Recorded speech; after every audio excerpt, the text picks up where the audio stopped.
গোয়েন্দা তথ্যের ভিত্তিতে উগ্রবাদী সংগঠনের কার্যক্রম পরিচালনার জন্য প্রশিক্ষণ নেওয়ার সময় তাদের আটক করা হয়েছে। আজকে আমরা আমাদের ঢাকা শাখার ঘোষণা দিচ্ছি ফাইনালি।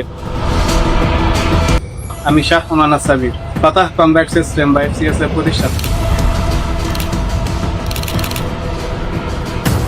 সারা বিশ্বে যত মানুষকে হত্যা করা হচ্ছে মুসলিম কান্ট্রিগুলো, সিরিয়া, ইয়েমেন, প্যালেস্টাইন, আফগান তো চলে গেল, তারপরে আপনার ইরাক, লিবিয়া, জর্ডান, লেবানন, ঠিক আছে, ওই যে রোহিঙ্গা, তারপরে উইঘুর, মুসলিমদেরকে যেখানে যেখানে হত্যা করা হয়েছে, এখানে মানবতা বিরোধী অপরাধ হয়নি?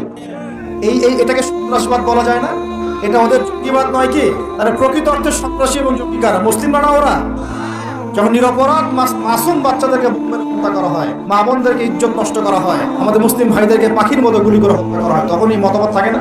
তো এদের কাছ থেকে আমাদেরকে শিখতে হবে কোনটা ন্যায় কোনটা অন্যায়। এগুলো চলতে থাক, কিন্তু এই চলা ইনশাআল্লাহ তাআলা বেশি দিন সাস্টেইন করবে না ইনশাআল্লাহ।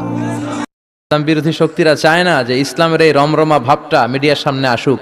ইসলামের সাথে সন্ত্রাসবাদের ট্যাগ লাগিয়ে দেয়, জঙ্গিবাদের ট্যাগ লাগিয়ে দেয়, কিন্তু ওরা বুঝতে ভুল করেছে যে ইসলামের সাথে জঙ্গিবাদ আর সন্ত্রাসবাদের কোনো সম্পর্ক নাই। ইসলাম হচ্ছে শান্তির ধর্ম। ইসলাম জেহাদের কথা বলে। জেহাদ আর জঙ্গিবাদ দুই জিনিস। সন্ত্রাসবাদ আর জঙ্গিবাদকে হারাম করেছে কে? কিন্তু তার বিপরীতে জেহাদকে ফরজ করেছে কে? সন্ত্রাসবাদের কবর রচনার জন্যই জেহাদকে ফরজ করা হয়েছে। যারা ইসলামের পক্ষে, যারা শান্তির পক্ষে, তারা মুজাহিদ, আর যারা অশান্তি তৈরি করতে চায় এরাই হচ্ছে সবচেয়ে বড় জঙ্গি। বিশ্বনবী ছিলেন মুজাহিদ, আবু জাহাল ছিল জঙ্গি। সাইয়েদনা মুসা আলাইহিস সালাম ছিলেন মুজাহিদ, ফেরাউন ছিল জঙ্গি। সাইয়েদনা ইব্রাহিম আলাইহিস সালাম ছিলেন মুজাহিদ, নমরুদ ছিল জঙ্গি। এদেশেও যারা ইসলামের পক্ষে কথা বলে এরা সব মুজাহিদ, যারা ইসলামের বিপক্ষে, ইসলামের কথা শুনলে চুলকানি বেড়া যায়, এরা এক একটা সন্ত্রাস আর জঙ্গি। পার্থক্যটা বুঝতে হবে, দুইটা দুই জিনিস। জিহাদ ফরজ কিন্তু সন্ত্রাসবাদ হারাম।